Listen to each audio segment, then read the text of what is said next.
Bonjour à toutes et tous, vous venez de vous procurer et d'installer Logic Pro pour iPad et vous ne savez pas par quel bout commencer pour vous lancer dans l'apprentissage de cet outil. Eh bien je vous propose ici de découvrir l'interface du produit afin que vous n'ayez pas à chercher dans les tutoriels qui vont suivre où se trouve tel ou tel élément et à quoi il pourra bien vous servir. C'est parti! La barre de transport vous proposera les traditionnels boutons de retour rapide, juste ici, de lecture Play, d'enregistrement Record.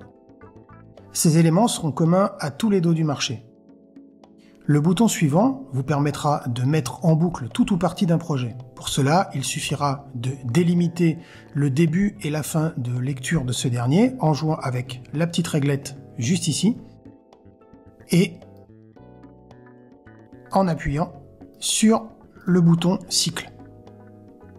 Un peu plus à droite, on retrouve un afficheur numérique qui nous permettra de connaître le positionnement exact de la tête de lecture, mais aussi du tempo du projet, de la signature rythmique de ce dernier, et juste en dessous, même de la tonalité de notre morceau. Juste à côté, on aura un petit indicateur qui nous permettra de voir quelles seront les ressources de l'iPad consommées. En tout cas au niveau du processeur. Juste à côté, on retrouve deux autres boutons qui eux aussi seront très utiles et qui concerneront le métronome. Le premier permettra d'avoir un décompte avant de lancer l'enregistrement, et le second nous permettra d'activer le clic, autrement dit d'entendre le métronome au tempo défini dans l'afficheur numérique. Le bouton Undo nous donnera la possibilité d'annuler la dernière manipulation effectuée. Ici par exemple, je vais modifier le fader de volume et si j'appuie sur le bouton Undo, on voit que mon fader reprend sa position initiale.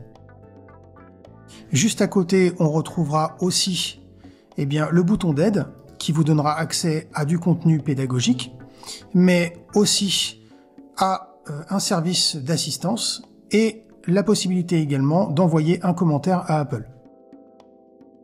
Dernier élément de notre barre de transport, les réglages, autrement dit les préférences de notre application.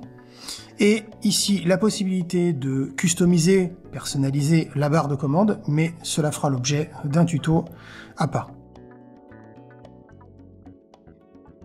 Sous la barre de transport, on retrouvera sur la gauche les différents modes d'affichage. On aura dans un premier temps le mode Live Loop, qui sera identique à son grand frère sur Mac. Notez cependant qu'à la différence de la version Mac, il ne sera pour le moment pas possible d'ouvrir sur le même écran le mode Live Loop et le mode Tracks en même temps. Ça semble logique d'ailleurs, vu la taille de l'écran d'un iPad. Juste à côté, on aura le mode Piste, aussi appelé le mode Tracks en anglais. Juste à côté, on aura ici la possibilité d'ouvrir les automations, ce qui vous donnera en fait la possibilité de créer, d'automatiser, de modifier, de supprimer, etc. quantité de paramètres, par exemple ceux de vos plugins que vous utiliserez dans votre projet.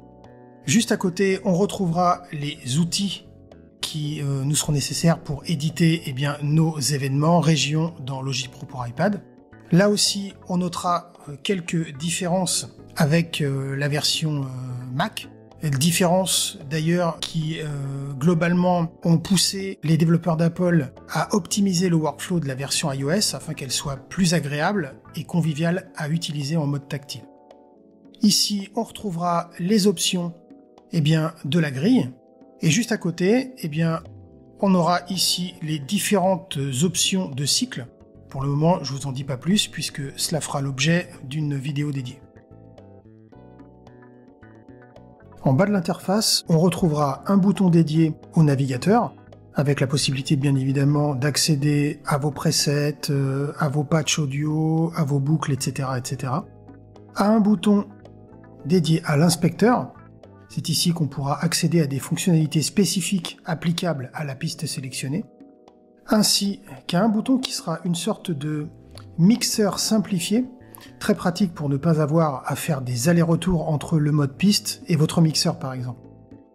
On y retrouvera d'ailleurs les trois boutons Mute, Solo et Record qui sont déjà présents dans chaque piste, mais aussi un pan, ainsi qu'un fader qui, lui, sera beaucoup plus grand que le mini fader présent dans chaque piste.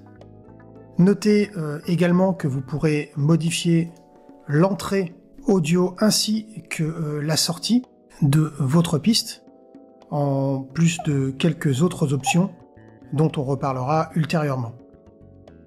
L'icône du stylo vous permettra d'éditer une région en cliquant dessus, ou ça marche aussi en double-cliquant sur une région et en allant dans l'édition et en affichant l'éditeur, comme ceci.